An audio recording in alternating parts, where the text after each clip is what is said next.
The Bottomless Drain. My name is Jake, or at least, it was. The man who answers to that name now is just a hollowed-out version of the guy the first used to be. For 15 years, I worked for the Bridgewater Municipal Services Department. It wasn't a glamorous job. I was a senior drainage and sewer systems technician. Mostly, that meant driving a beat-to-hell city truck out to forgotten corners of the county, popping manholes, and making sure the guts of civilization were flowing as they should. I was good at it. It was a quiet, methodical job. I liked quiet. I liked methodical. I liked knowing how things worked, seeing the elegant, if smelly, logic of the systems hidden just beneath our feet. I had maps, schematics that traced every pipe, every junction, every outfall. I knew the city's secret skeleton. That all changed with BD 1138. The designation was mine, BD, for Bridgewater Drainage, and 1138, just because it was the next number on my survey log for that fiscal year. The job order was a weird one. A new commercial developer had bought up a massive tract of land out past the old abandoned railway yard, a dead zone of cracked asphalt and skeletal warehouses that had been slated for development in the 90s before the money dried up. Now, someone with deeper pockets was going to build a massive distribution center. My job was to do a preliminary inflow and infiltration survey on the existing drainage infrastructure. Basically, find all the old sewer lines and see if they were still sound. The area was desolate. Weeds grew like angry green fists through the pavement. The wind was the only thing that moved out there, kicking up dust devils and making the loose corrugated steel on a warehouse wall sing a low, mournful tune. It was the kind of place that felt forgotten by time itself. I spent the first 2 days tracing the lines from the old schematics. Most were exactly where they were supposed to be, clogged with decades of dirt and debris. It was standard, boring work. On the third day, I found it. It wasn't on any of my maps, new or old. About 100 yards off the main access path, sitting in the middle of a perfect circle of dead, gray grass, was a manhole. It was different from the others. The cast iron cover wasn't the standard city issue with the raised BMS logo. This one was thick, heavy, and completely smooth except for 2 small, semicircular notches for lifting hooks. It was also unnervingly clean. No rust, no grime, just the dark, flat gray of weathered iron. Curiosity got the better of me. My job was to survey everything. I parked the truck, grabbed my pry bar and hooks, and walked over. The air around the manhole felt still. The constant wind that had been my companion for 3 days seemed to die down the closer I got. I knelt, the knees of my coveralls crunching on the desiccated grass. I hooked the lid. It was heavy, far heavier than it should have been. I had to plant my feet and put my entire body weight into it, my back screaming in protest. With a deep, resonant shhhlllk of metal grinding on concrete, the lid slid free. I expected the usual wave of foul air, that signature cocktail of decay, damp, and human waste. Nothing. I leaned over the opening and was met with a rush of cool, clean air. It was odorless, like air from a deep cave or a freshly opened freezer. And it was dead silent. That was the second strange thing. Usually, you can hear something, a distant gurgle, the drip drip drip of condensation, the faint echo of the world above. This was a vacuum of sound, a perfect, absolute nothing. I peered into the darkness. My eyes are good in the dark. But this was a different kind of black. It wasn't just the absence of light, it felt like a tangible substance. A pool of liquid night. It seemed to actively swallow the little ambient light that reached it. "Hello?" I called out. My voice felt small and thin.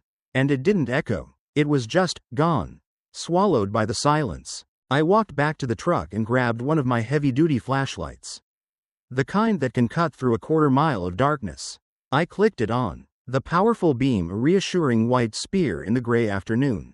I aimed it down the hole, and the beam disappeared. I blinked, shaking the flashlight. The light was working perfectly. I shone it at the distant warehouse, and the wall lit up brilliantly. I aimed it back down the hole. The beam went in about 3 feet and then just ended. There was no reflection off a distant wall, no glint of water, no gradual fading into the gloom. The light simply ceased to exist, as if I were pointing it at a black hole. My methodical brain started clicking, trying to find a logical explanation. A sharp, unlit turn right below the opening? A lining made of some non-reflective material I'd never seen before? It didn't make sense. Every sewer shaft is designed to be inspected. I went back to the truck again. I had a standard piece of equipment for this, a weighted line. It was basically a 100-foot nylon rope with a 1-pound lead weight on the end, marked every 10 feet. I used it for quick depth checks. I unspooled it, held the end, and dropped the lead weight into the center of the opening. I expected to hear the thud or splash within a second or two. I heard nothing. The line just kept spooling out of my hand, pulled down by the weight. 10 feet, 20, 30. The red marker for 50 feet slipped through my fingers. Then 70, then 100. The entire length of the rope unspooled and just hung there. The line was perfectly taut, stretching down into that silent, light-devouring darkness, but there was no jolt of it hitting bottom. I stood there for a full minute, my mind refusing to process what my senses were telling me. 100-foot drop with no turn? It wasn't possible. No municipal drain was constructed like that. It served no purpose. I tried pulling the line up. It felt heavy, heavier than a 1-pound weight at the end of 100 feet of rope should feel. It felt like I was pulling against a slow, thick current. I reeled it in, hand over hand, my palms getting slick with sweat. The rope was cold to the touch, unnaturally cold. When the lead weight finally emerged from the darkness, it was covered in a thin film of clear, viscous slime that hadn't been there before. It didn't smell like sewage or chemicals. It didn't smell like anything at all. I packed up my gear, my hands moving automatically while my brain spun in circles. I slid the heavy iron lid back into place. The shhhlllk it made settling into its groove sounded final. Like closing a tomb. I logged it. BD 1138. Undocumented shaft, indeterminate depth, requires further investigation, but the clinical language felt like a lie. This wasn't a piece of infrastructure. It was something else. That night, I couldn't sleep. Every time I closed my eyes, I saw that perfect circle of blackness. I felt that strange, pulling sensation on the rope. I started having the dream for the first time. In the dream, I'm standing over the hole again. But this time, I'm not on the ground. I'm on a narrow ledge in the shaft itself. Looking down, the walls are smooth, seamless, and made of a material I don't recognize. And I'm falling. Not a fast, panicked fall, but a slow, deliberate descent. I fall for what feels like hours, days, spiraling slowly downward into an infinite black. And all the while, I can feel something below me. Something vast and ancient and aware, waiting for me to arrive. I would always wake up just as I felt a change in the air pressure. A sign that I was getting close. I'd wake up drenched in sweat, my heart hammering against my ribs, the absolute silence of the hole still ringing in my ears. I couldn't stay away. A week later, I told my supervisor I needed to do a more thorough inspection of the site, fabricating a story about potential structural instabilities that could affect the new development. He grunted in approval, more interested in his coffee than my report. This time, I came prepared. I brought the truck with the powered winch. On its spool was 2,000 feet of quarter-inch high tensile steel cable. If there was a bottom, this would find it. I also brought a low-light, high-resolution camera in a waterproof housing, with a built-in microphone, which I could attach to the end of the cable. The day was identical to the last one. Overcast, windy, and desolate. The manhole cover was just as I'd left it. A smooth gray disc in a circle of dead grass. Sliding it open felt like a ritual now. The same silent rush of cold, odorless air. The same light-eating darkness. I set up the winch, bolted the camera housing to the end of the cable, and connected the video and audio feed to a ruggedized laptop in the cab of my truck. I turned everything on. The camera's light pierced the darkness for a few feet, illuminating the perfectly smooth, featureless concrete walls of the shaft's throat. Then, it too was swallowed by the black. I sat in the driver's seat, the truck's engine idling, and watched the monitor. The screen was pure black. The audio feed was just a faint hiss of static. In the corner of the screen, a digital counter displayed the depth. I engaged the winch, and the cable began to unspool with a quiet mechanical whir. -100 ft. -200 ft. -300 ft. The numbers climbed. The screen remained black. The static remained constant. I started to feel a strange mix of terror and vindication. I wasn't crazy. This place was wrong. -500 ft. -750 ft. -1000 ft. Half the spool was gone. 1,000 feet straight down. I thought about the skyscrapers downtown and felt a wave of vertigo. 1,000 feet of open space, hidden beneath a forgotten field. The winch whirred on. -1,250 ft. -1,500 ft. At around 1.600 feet. The static on the audio feed changed. It was subtle at first.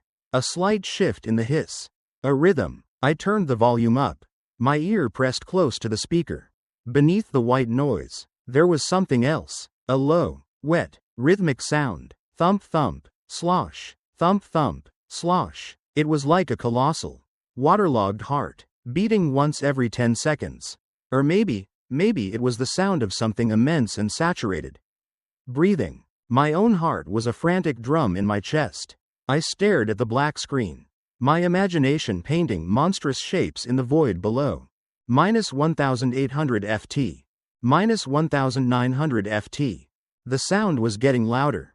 Clearer. Thump thump. Slosh. It was hypnotic. Terrifying. It felt biological. Ancient. -1,980 ft. -1,990 ft. The winch motor suddenly screamed, its pitch rising in protest. The cable, which had been unspooling smoothly, jerked to a violent halt. I looked at the depth counter. 1.997 feet. The entire 2,000-foot cable was nearly played out, hanging in the abyss, but it hadn't hit bottom. The tension gauge, normally near zero, was spiking into the red. The line was taut, impossibly taut, as if something had grabbed the camera at the end of the line and was holding it fast. Panic seized me. I slammed my hand on the retract button. The winch motor howled. The truck shuddered with the strain. But the cable didn't budge. The depth counter stayed locked at 1.997 feet. Something 2,000 feet below me had my camera and it wasn't letting go. Thump thump, slosh. The sound from the speakers was loud now, filling the cab, and then another sound joined it, a high-pitched, scraping, tearing noise. It sounded like metal being rent apart. Suddenly, with a deafening snap that echoed through the truck's frame, the cable gave way. The tension gauge dropped to zero. The winch, now free, began retracting the severed cable at a frantic pace. I sat there, paralyzed, my blood running cold. I stared at the monitor. It was still black, but the audio was gone. The microphone was gone. The camera was gone. 2,000 feet of steel cable and expensive monitoring equipment had just been torn away like thread. The severed end of the cable clattered against the manhole rim and I watched the winch spool it in. I felt violated. The silence from the hole seemed different now. It was heavier, watchful. I don't know how long I sat there, just staring at the hole. Minutes? An hour? The sun was beginning to dip towards the horizon, painting the clouds in shades of orange and bruised purple. A cold fury rose in me, overriding the fear. I got out of the truck and walked to the edge of the abyss. I had lost something to it. I needed to see. I needed to know. I knelt on the cold concrete, my body shaking with adrenaline. I yelled into the darkness.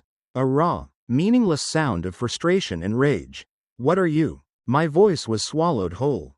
As always, no echo, just that profound, hungry silence. I leaned further, my head and shoulders over the edge, peering down into the absolute black with my naked eyes, as if sheer force of will could let me see what my technology couldn't.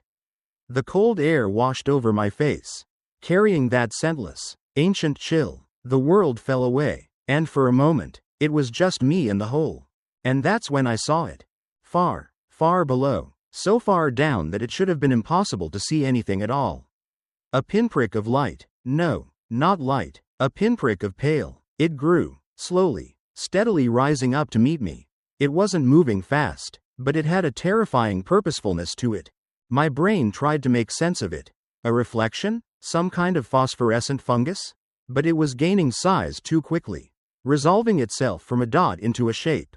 A round shape. An oval. A face. It was a face, looking up at me from the bottomless depths. It was bone white, smooth, and glistened as if it were perpetually wet. It had the basic contours of a human face, a subtle ridge for a nose, a dark slash of a mouth, but it had no eyes. Where the eyes should have been, there were only smooth, seamless expanses of pale skin. I was frozen, my knuckles white on the edge of the manhole. I couldn't scream, I couldn't move, I could only watch as this impossible thing ascended. It was still hundreds, maybe thousands of feet down, but it was clear as day. The eyeless face was pointed directly at me. It knew I was there. Then, the mouth opened, a perfect, black, soundless, oh, in that pale landscape of a face. It opened wider and wider, impossibly wide, and though no sound came from the hole, I heard it, not with my ears, but inside my skull, the sound from the microphone. That deep, wet, rhythmic pulse, thump thump, slosh. It wasn't coming from the hole. It was coming from it. The sound was the voice, or the breath, or the heartbeat of the thing that wore that face. That's what broke me. I scrambled backward, crab walking away from the opening, kicking up dirt and dead grass, my throat finally releasing a choked, animal sound. I didn't stop until my back hit the grill of my truck. I fumbled with the door, threw myself inside, and started the engine with a trembling hand. I didn't look back. I drove, flooring the accelerator, the truck bouncing violently over the uneven ground. I didn't slow down until the chain link fence of the abandoned yard was a speck in my rearview mirror. I never went back. I called my supervisor the next day and told him I was quitting. Effective immediately. I said I was sick. It wasn't a lie. I was sick with a fear so profound it felt like a terminal disease. I sold my house. I packed a few bags. And I left Bridgewater. I drove for 2 days straight, ending up in a faceless apartment complex in a city I'd never heard of. 1,000 miles away. For a while, I thought I had escaped. I got a simple job stocking shelves at a 24-hour supermarket. The mindless work helped. The constant fluorescent lights and piped-in music kept the silence at bay. I avoided drains, sewers, even wells. I took showers with my eyes clenched shut. But you can't escape something that isn't chasing you. Because it doesn't have to. It's already there. The dreams came back, but they were different. I no longer fell. Now, I just stand on that ledge in the infinite shaft. And the pale, eyeless face is always there. Just below me, rising at an infinitesimal pace. Its black mouth open. It never reaches me, but it never stops getting closer. Sometimes, in the dead of night, when the apartment is quiet, I can hear it, a faint, wet, rhythmic sound. Thump thump, slosh. I tell myself it's the plumbing in the walls. The old refrigerator, my own blood pounding in my ears. But I know what it is. The worst part, the part that keeps me awake until the sun comes up, is the memory of that face. People say that when you stare into the abyss stares back at you. They're wrong. It doesn't just stare back. It shows you what's there. And what I saw in the depths of BD 1138. What is slowly, patiently ascending in my dreams every single night, wasn't a monster. It wasn't a demon or an alien. The pale, smooth, eyeless face rising from that impossible darkness was my own.